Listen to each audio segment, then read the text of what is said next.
मानी संख्या से सवाल हल हो जाता था। तो मानी संख्या ब्रह्म गुरुदेव, मानी संख्या ब्रह्म हमारा पति, मानी संख्या ब्रह्म हमारा माता पिता, मानी संख्या ब्रह्म मूर्ति।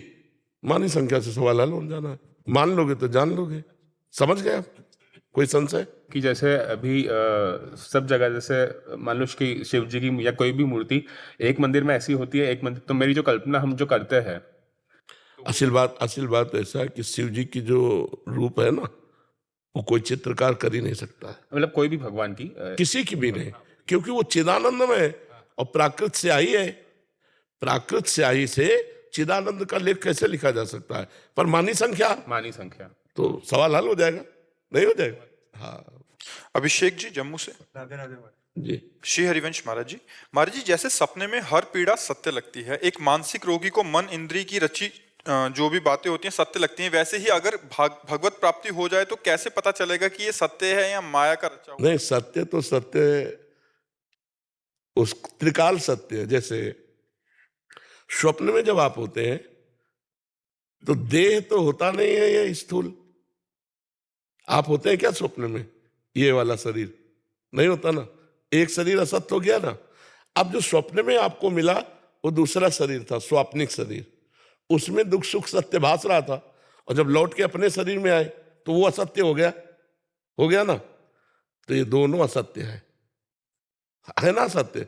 और भगवान त्रिकाल सत्य है, वो जागृत में भी सत्य है, स्वप्न में भी सत्य है और सुषुप्ति में भी सत्य है।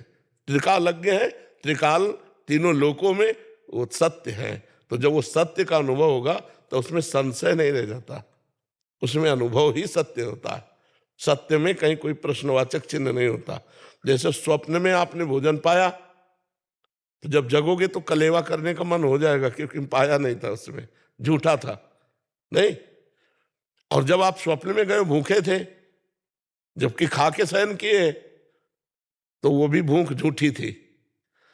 लेकिन जागृत में जब आप भूख लगी और पाया तो तृप्ति का अनुभव होगा कि नहीं होगा?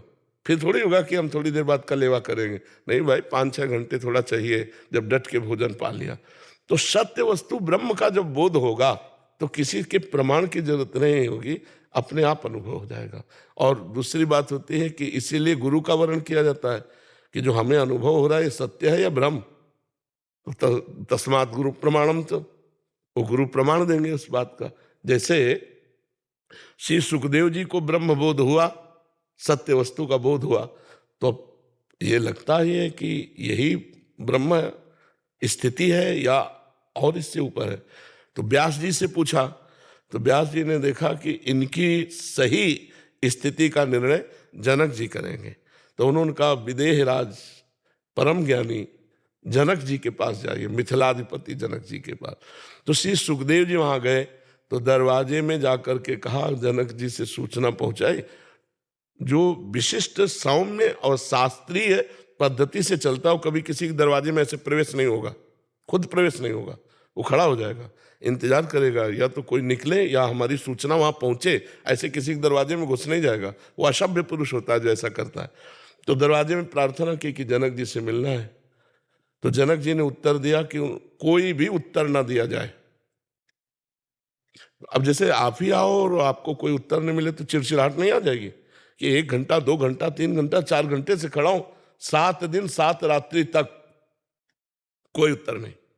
और रोज पूछते हैं उनकी मुखाकृति कैसी, तो बोले सौम्य शांत, जैसे आए थे वैसे है। ठीक है, अब महलों में ले जाओ। महलों में 9 युवतियां 18, 20, 22 वर्ष की, और सुखदेव जी दिगंबर रहते थे। बोले उनका पूर्ण स्वागत सम्मान करो। अब वो युवतियां स्नान कराना, खवाना पिलाना, हंसना खेलना, बातचीत करना, 7 दिन 7 रात्रि। पूछा अब कैसी स्थिति? बोले जैसे गेट के बाहर थी वैसी स्थिति है। आरती सजाई और गए। बोले हे महामुनिवर, आपको वो ब्रह्म की अनुभूति हो गई है जिसकी अनुभूति के बाद कुछ पाना बाकी नहीं रहता, इसके बाद कुछ चाह नहीं रह जाती। आप अचाह पुरुष है, मान सम्मान से ऊपर उठ गए, काम क्रोधात से ऊपर उठ गए, आपकी ब्रह्मानुभूति सत्य है। तो अपने से बड़ा कोई ज्ञानी महात्मा, वैसे तो अनुभूति जब होती है ना तो खुद पता चल जाता है, पर अगर संशय हो जाए तो गुरु इसीलिए किया जाता है, इसीलिए महापुरुषों का संग किया जाता है कि वो अनुभूति हमारे अंदर सही है या नहीं वो प्रमाणित कर देंगे।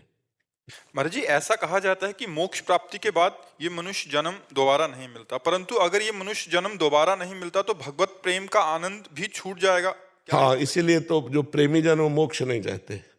हाँ, अलम विषय वार्तया नरक कोटि बीभत्सया वृथा श्रुति कथाश्रमो बप्त विभेम कैवल्यता। विषय वार्ता तो घृणावनी नरकास के समान बीभत्स है, और मोक्ष चर्चा भी मुझे भयावनी लगती है, क्योंकि ये हमारे प्रभु से हमको दूर कर देगी, प्रभु से, इसलिए मुझे मोक्ष भी नहीं चाहिए। तो मोक्ष से फिर डरता है प्रेमी, वो मोक्ष नहीं चाहता। उसे पिशाचवत कहा, जैसे पिशाच किसी के लग जाए तो वो आनंद हटा देगा। इसीलिए भरत जी भी कहते हैं, धर्म न अर्थ न काम रुचि गति न चाहो निर्वाण जन्म जन्म रति राम पद यह वरदान। मुझे मेरा बार बार जन्म हो पर भगवान राम जी के चरणों में प्रीति हो। तो प्रेमी मोक्ष नहीं चाहता, इसीलिए नहीं चाहता कि उसका अस्तित्व ही खत्म हो जाएगा। प्रेमी और मोक्ष में ऐसा समझो जैसे चीनी के बोरे में दो चींटे लगे हुए हैं। अब एक चींटा चीनी के साथ चीनी बन गया उठ के, और एक बोरे में लगा हुआ साइड से आनंद ले रहा है। तो इनमें से आनंद कौन ले रहा है? जो साइड में लगा हुआ है। जो चीनी बन गया ब्रह्म रूप मोक्ष हो गया, और जो भक्त बनकर भगवान का रसास्वादन कर रहा है वो प्रेम का रसास्वादन कर रहा है।